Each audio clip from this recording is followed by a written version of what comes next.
Question 8, we look at Hebrews chapter 11, which is the faith chapter. It talks about all of those great heroes of the faith, those Old Testament saints that trusted God in their own many and varied circumstances and paid a high price for their faith as they followed God. We're looking at this especially because it lists a number of people prior to Abraham. So often we reflect back, certainly probably largely because of Paul's influence, we look back to the life of Abraham as the model of salvation by faith. The Old Testament model of salvation by faith is Abraham. But in Hebrews chapter 11, we see that it goes back further than that. And so we look at the life of Abel and Enoch and Noah before we get to the life of Abraham. And each one of these are described as living by faith. By faith, they did this. By faith, they did that. So we're not hearing a verbal testimony from them. We're seeing the example of their lives. Now, this is an important concept because in the New Testament and later on in our book, we talk about the fact that your works must reflect your faith. Or else, as James says, your faith is dead if your works aren't reflecting your faith.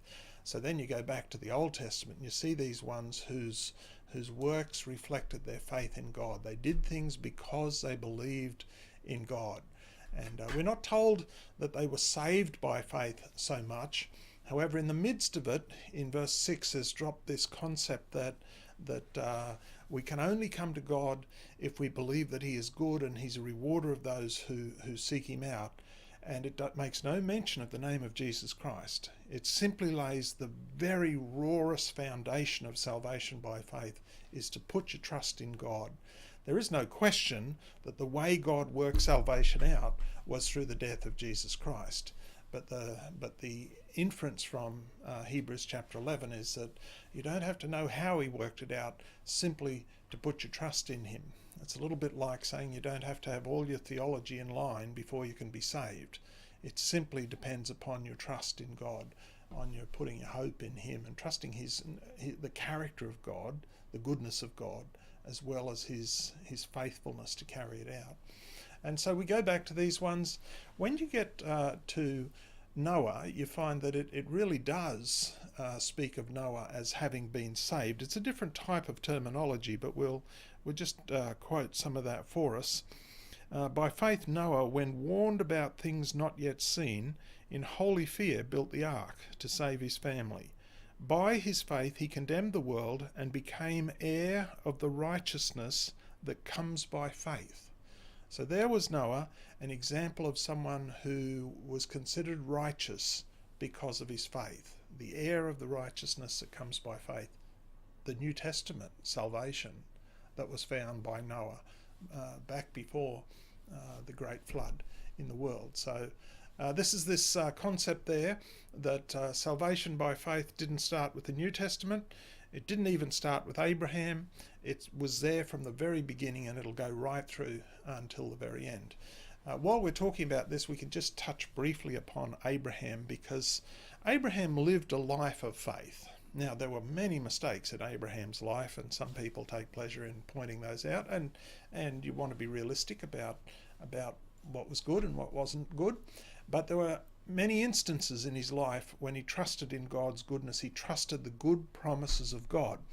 And in Hebrews, it starts off by saying just leaving Ur and going to Haran, and then leaving Haran and coming down to Canaan, he left behind everything that he knew because of God's promises. He came to a new land because God promised him descendants and property, promised to prosper him in this new country. And so long before you had Isaac on the scene, Abraham was practicing trust in God.